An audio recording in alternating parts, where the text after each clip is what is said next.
जीवन जीने का अर्थ। स्वप्न में पता चला जीवन जीने का अर्थ। एक आदमी अपनी पत्नी व पुत्र के साथ सुखी जीवन व्यतीत कर रहा था।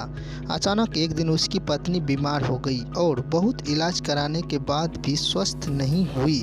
लेकिन दुर्भाग्यवश थोड़े दिनों बाद पुत्र को भी रोग ने आ घेरा और उसे भी लाख उपचार करने के पश्चात नहीं बचाया जा सका। अब तो आदमी पर वज्रपात ही हो गया। वह दिन रात रोता रहता, संसार से सर्वथा विरक्त होकर वह एकांतवासी बन गया। न किसी से कुछ बात करता और न ही मिलता जुलता। एक दिन अपने पुत्र का स्मरण कर वह देर रात तक रोता रहा। फिर उसकी आंखें लग गई। स्वप्न में वह देवलोक जा पहुंचा।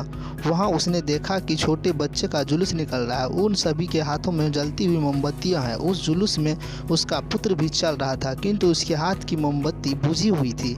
आदमी पहले तो अपने पुत्र से लिपट कर खूब रोया। फिर मोमबत्ती बुझने का कारण पूछा तो पुत्र बोला, पिताजी आप मुझे याद करके बार बार रोते हैं, इसलिए आपके आंसुओं से मेरी मोमबत्ती बुझ जाती है।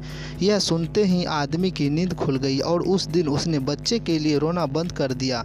उसकी स्मृति में अनाथ बच्चों की मदद करना शुरू कर दिया। सार यह है कि रिश्तों में मोह स्वाभाविक है, किंतु मृत्यु के रूप में उनकी समाप्ति पर शोक में डूबने के स्थान पर उनकी स्मृति में रचनात्मक कर्म करने चाहिए, ताकि कुछ बेहतर करने के उल्लास से वे अधिक याद आए।